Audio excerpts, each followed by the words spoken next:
layer upon layer of similar-looking rock laid down on the seabed very slowly. This 3 meters of limestone took millions of years to accumulate. But when the asteroid struck, it was geology at hyperspeed. The next 600 meters of rock were deposited in a single day, leaving a unique and chaotic jumble.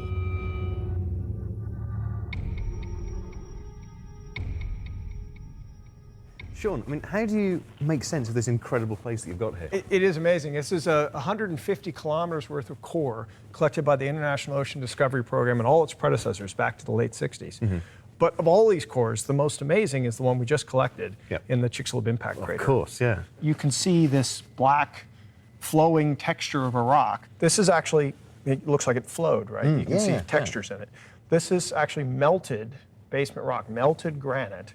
And it takes amazing pressures to do that and amazing pressures to melt the rock. This is, so I've got a piece of what would be considered sort of normal granite, if you will, the kind that you might put on your countertop. And that's why we use it, because it's nice and hard. I mean, right? Yeah, pretty solid. Yeah, exactly. This stuff has actually seen shock of an incredible level. So think of it as pressure waves moving down through the granite, like lots and lots of little earthquakes going. And what it's done to it is all the way down at the scale of a crystal, is it's actually deformed it so that the final granite can be broken. It just crumbled up, that's amazing. Oh wow, just such incredible, amazing forces at work here. This whole event, I'm still finding it difficult. Well, even as a geophysicist, when we study this for a living, it's really hard to wrap our brains around the enormity of the pressures involved, the enormity of the destruction that happens in the middle of an impact, and so quickly. I mean, this all happened in less than 10 minutes. It's becoming clear just how mind-bogglingly huge the Yucatan impact really was.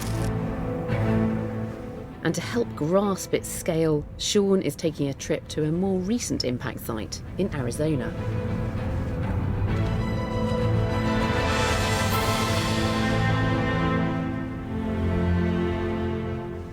This simple crater here was created by about a 50-meter or 150-foot asteroid impacting the Earth about 50,000 years ago. It's about a mile across. It's actually quite small. It's basically simply a bowl-shaped crater. Everything above the red line that you see there is actually material that used to be buried and has been flipped up on end and is now, or flipped up upside down, and is now laying as a pile of broken up material. By studying the shape of the crater and the upheaval of the rock layers, Sean, Joe and the team can compare this site to the Yucatan impact zone.